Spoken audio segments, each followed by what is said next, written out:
드디어 그가 나타났습니다. 늘 삐딱하게 쓴 카우보이 모자, 거침없는 말투, 겉보기엔 그저 특이해 보이는 이 남자, 지미송입니다. 그는 아마존 베스트셀러 프로그래밍 비트코인을 쓴 전세계 최고의 비트코인 코어 개발자이자 땡스가 포 비트코인 당신은 왜 부자가 되지 못하는가를 쓴 크리스천 비트코이너인데요. 지미송이 드디어 대한민국 서울 비트코인 하우스 오리진에 방문했습니다. 바로 이 홀리씨드 모임과 빗대부 모임을 위해 그가 나타났는데요. 홀리씨드는 제 채널 이전 영상에도 언급된 비트코인 크리스천 선교단체이죠. 홀리씨드에 대해 궁금하시면 위에 이전 영상을 보고 오시면 됩니다. 특히나 이번엔 다들 지미송의 트레이드마크인 카우보이 모자와 홀리씨드 단체 티를 입고 지미송을 환영했던 게 인상적이었는데요. 그럼 바로 오늘 어떤 이야기를 해주실지 알아볼까요? 함께 가시죠. 렛츠고! 드디어 여러분 드디어 오셨습니다 여러분. 박수.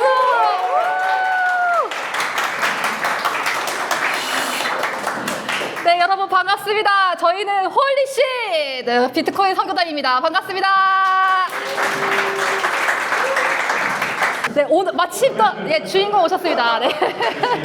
네, 오늘 지미송님의 통번역을 도와주실 백훈종님 되십니다. 네, 반갑습니다. 인사 부탁드립니다. 네, 백훈종님은 여기 앞에 보이시다시피 이제 PR Means Everything이라고 하는 지미송님의 책을 번역해주신 번역자세요. 네, 그럼 제일 먼저 그 지미송님이 좀 한국의 우리 홀리씨드 비트코인, 크리스천 비트코이너들을 위해서 좀 준비하실 강연 내용 좀 짧게 듣고 이제 그 다음에 저희 질의응답으로 넘어가도록 하겠습니다. 먼저 강연 좀 잘 부탁드리겠습니다. 다 같이 그 감사의 뜻으로 박수 한 번 더 크게.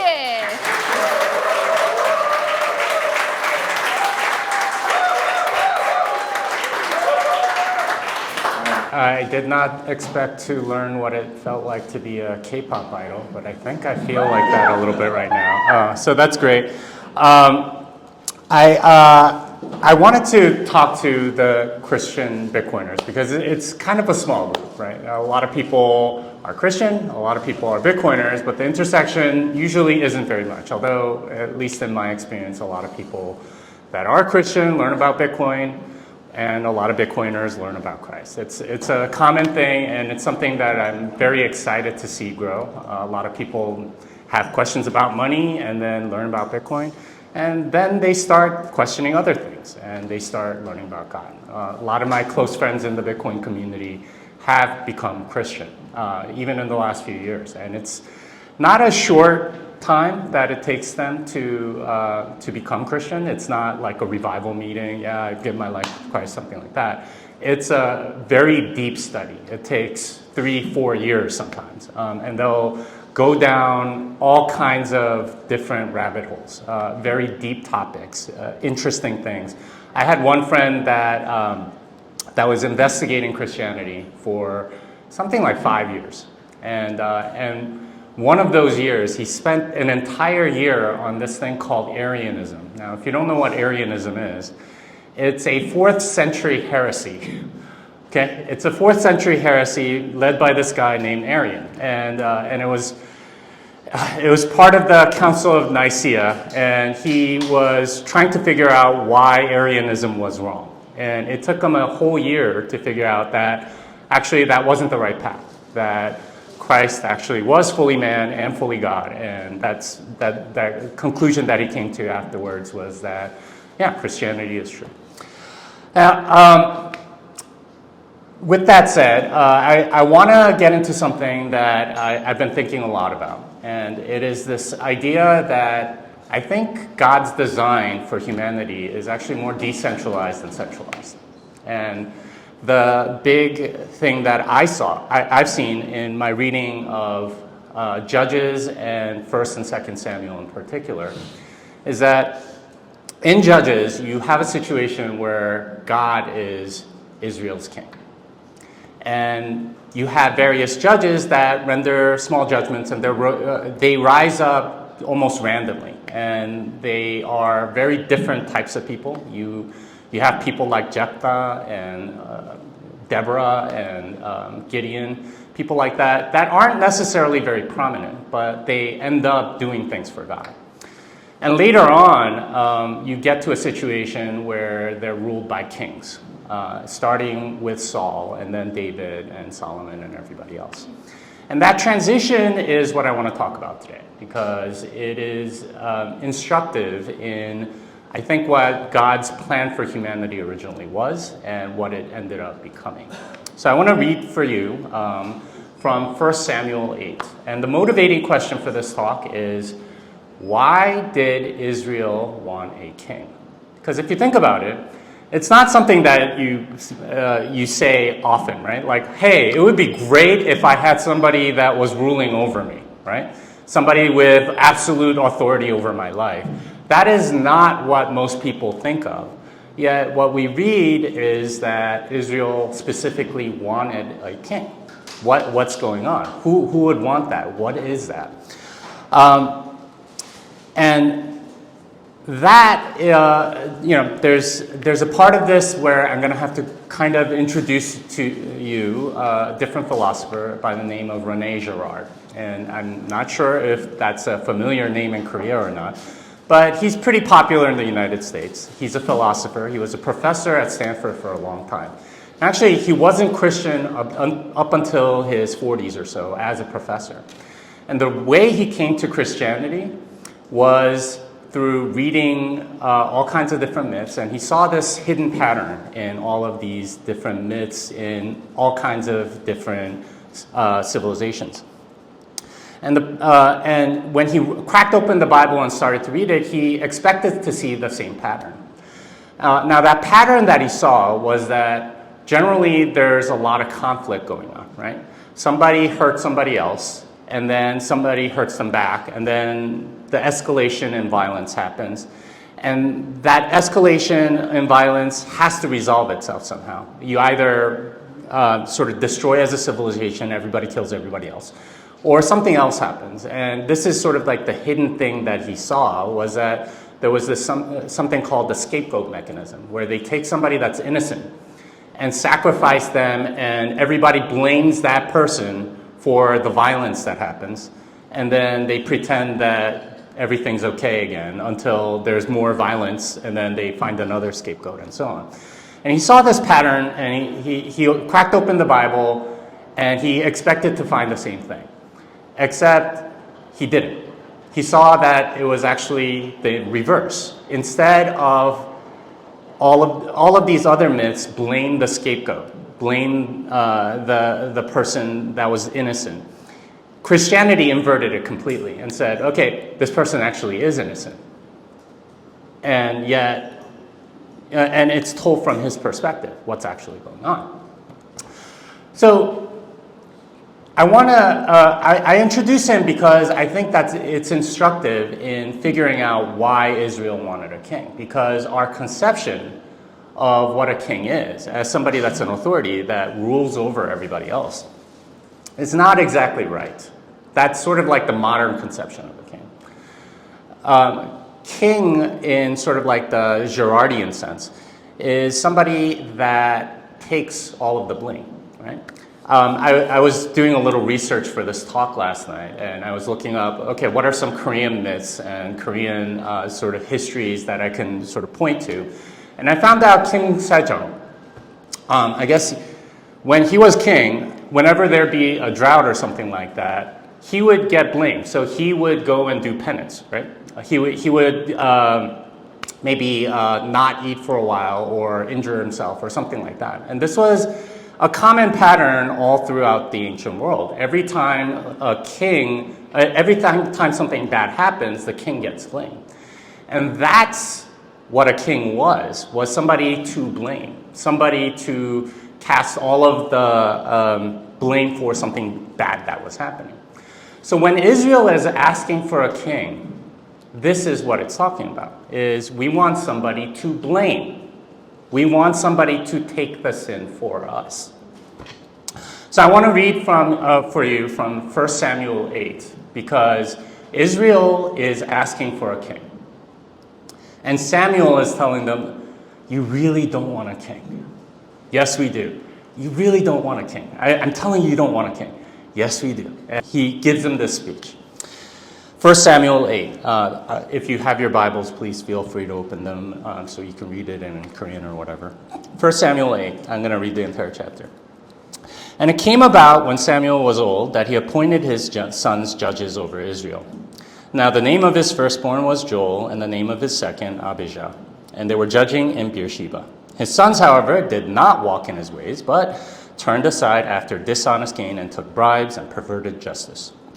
Then all the elders of Israel gathered together and came to Samuel at Ramah, and they said to him, Behold, you have grown old, and your sons do not walk in your ways. Now appoint a king for us to judge us like all the nations.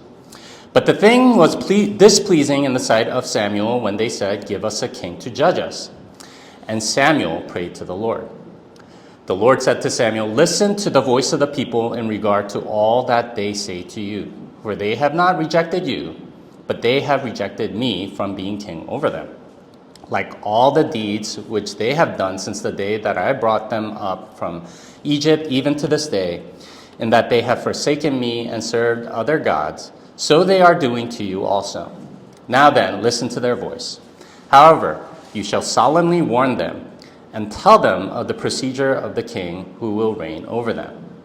So Samuel spoke all the words of the Lord to the people who had asked of him a king. He said, This will be the procedure of the king who will reign over you.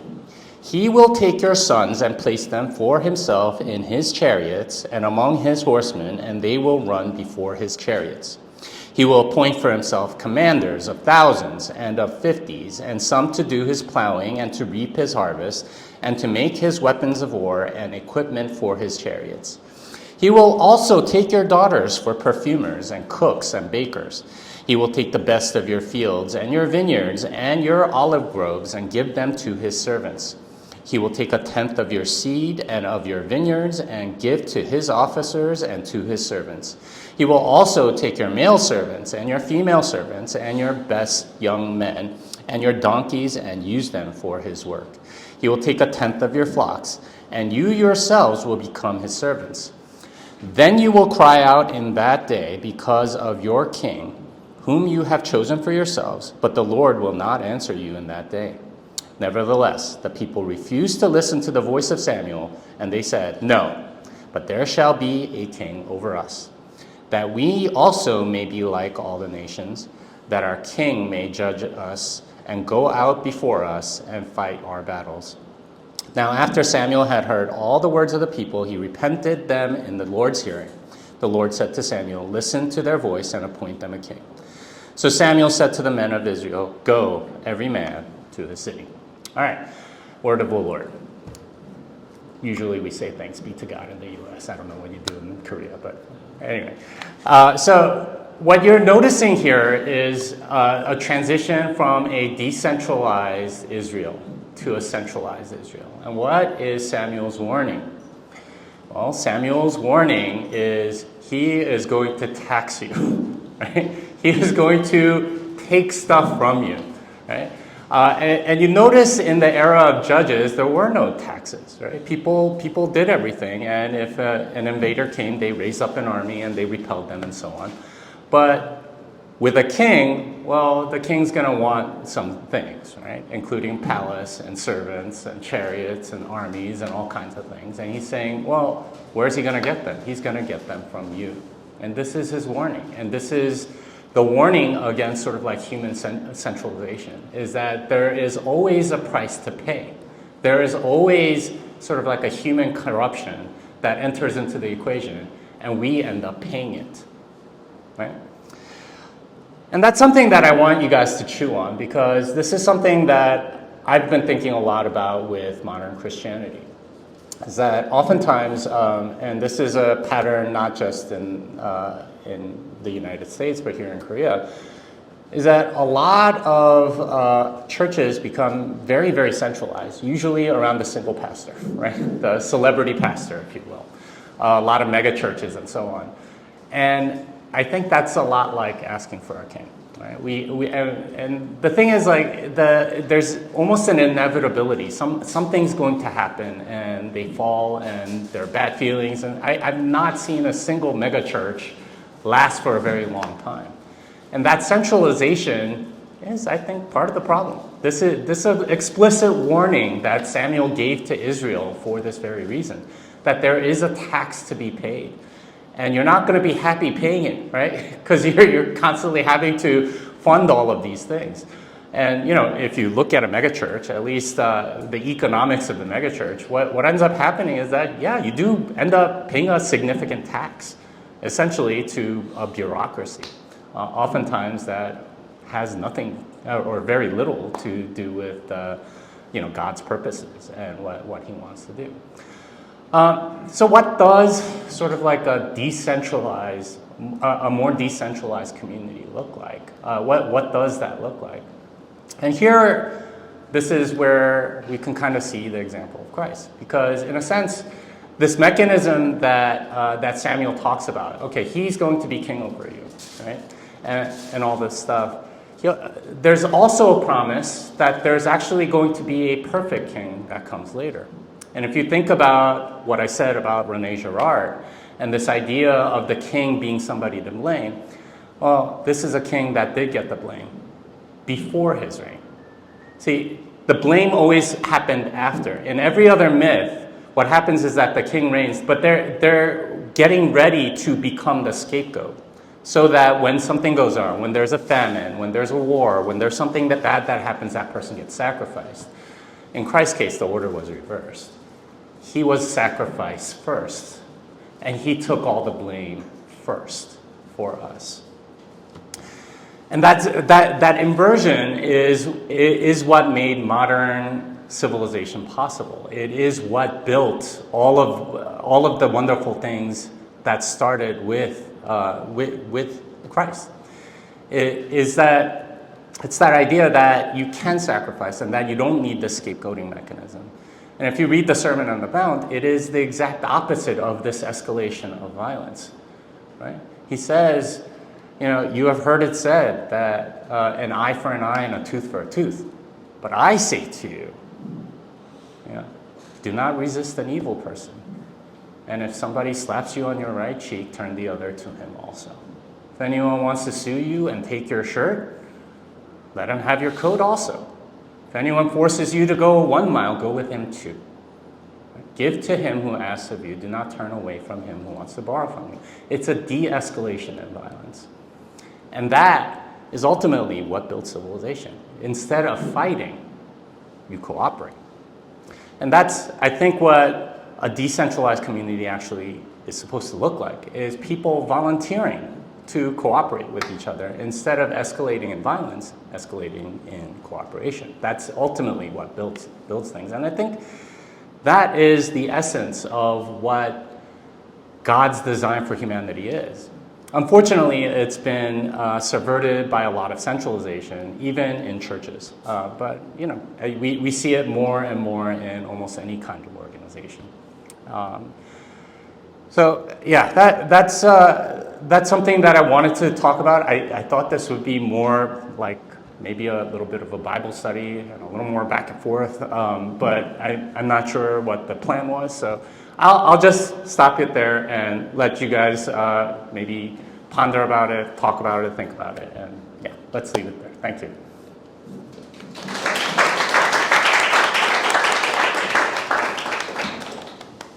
저희 홀리씨드 내에서 그러니까 왕이라는 걸 사실은 이제 하나님께서는 별로 원하시지 않았다. 그냥 이제 12지파 세워놓으시고 하나님께서 참된 왕 되신 상황에서 이제 이스라엘 백성을 통치하길 원하셨는데, 근데 이제 이스라엘 백성들이 가나안 땅에 들어가서 보니 다른 족장들은 왕도 있고, 근데 그런 게 되게 좀 멋있어 보였고, 네, 뭔가 규칙이 있어 보이고 또 더 힘 있어 보이니까 우리에게도 왕을 좀 달라라고 요청을 해서 하나님께서 마지못해서 이렇게 선택하여 주신 이제 그런 내용을 또 사무엘상 그 8장은 또 말씀을 좀 인용을 해주셨는데, 이제 그런 중앙 집권적인 내용이 교회까지 이제 망가뜨린 이제 내용들에 대해서 예전에 그 비트코인 컨퍼런스 2024, 네, 24 비트코인 컨퍼런스 때 이제 교회를 그 피앗 머니가 교회를 망치는 방법에 대해서 연설하신 거를 저희가 그 아무도 한국어 버전이 없는 거예요.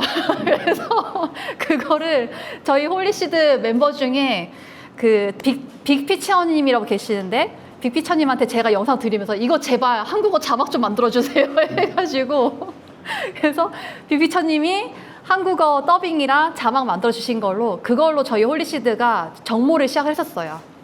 그래서 그 스피치 내용이 뭐였냐면 Thanks God for 비트코인 책하고 지금 옆에 있는 이제 Fiat Ruins Everything 이제 두 가지 내용을 합쳐서 도대체 피앗 머니는 이제 막 우리 정말 사회 전반에 걸쳐서 모든 걸 다 망가뜨리는데 심지어 교회조차도 어떻게 망가뜨리고 있는가에 대한 얘기를 지미송님이 굉장히 통찰력 있고 심도 있는 얘기를 이제 그때 컨퍼런스 때 2024년도 때 말씀하셨거든요. 근데 그거 보면서 이제 지금 대한민국에 있는 교회의 문제들, 메가 처치들의 문제들, 이제 그런 것들을 다시 한번 저희끼리 막 소통하고 이렇게 세미나 하듯이 이제 토론하고 했던 이제 그런 경험이 좀 있었습니다. 이제 그 내용이 되게 감사했거든요. 네, 그 역시 지미송 오빠다. 오빠 최고. 막 이러면서 이제 그런 내용들 관련돼서 이제 좀 질문을 좀 드릴 건데 강연 잘 들으셨나요? 신이 창조한 인간은 탈중앙화되어 있다는 점인데요. 그럼 이 비트코인에 대한 크리스천 비트코이너의 관점이 궁금하실 텐데 2부에서 질문과 함께 살펴보도록 하겠습니다. 그럼 이만 안녕!